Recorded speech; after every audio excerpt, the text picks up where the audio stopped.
Christopher Nolan contacted me and said he'd like to come and talk to me about a project, and so he flew to London and saw a production of Shakespeare's The Winter's Tale, which we were doing in the West End. And the next morning, I met him, and he was absolutely brilliant in his analysis of the play and the experience of the play. So it was fascinating to hear that go. I thought it was a great treat to have a kind of workshop on the sort of dramaturgy behind The Winter's Tale from a really passionate and intellectual outsider. But anyway, so that took up half the morning, and then the other half of the morning he said, "Look, I've written this film called Dunkirk, and there's a part in it I'd like you to play." And he took me through what he intended, and but the truth is, as it were, he got me at hello. So it was the filmmaker.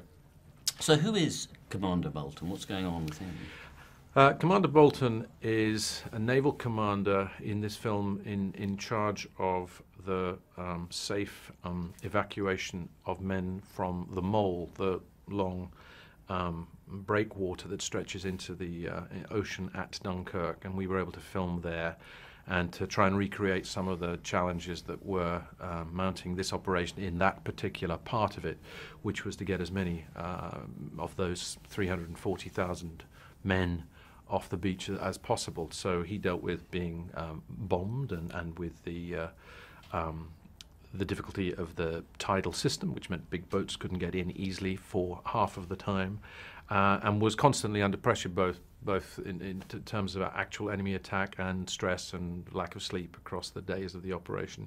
And he's based on a number of real individuals whom Chris Nolan had researched, and he becomes a sort of a representative of what was happening at sea.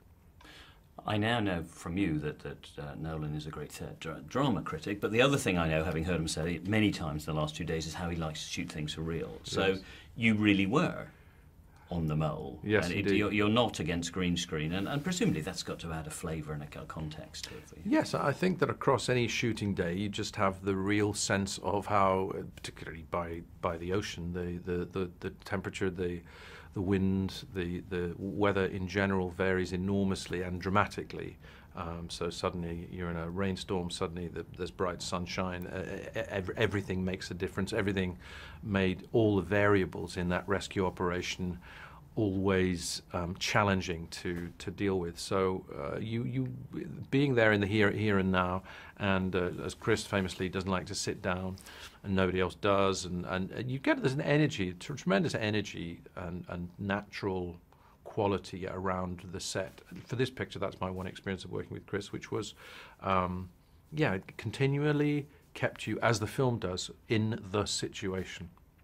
One of the things the film shows very well is how young most of the people were involved. But of course, Bolton is an older character. What's Bolton's perspective on the whole event? You get the sense with characters that, like the Bolton or Mark Rylance's character, that these are people who've probably been through the previous Great War, the war to end all wars, and I think that they are, in a way, they represent a certain kind of paternal solidity, a certainty that that generation who know what it's like will either come for you or they will stay here and be by your side while they see what they have been through before.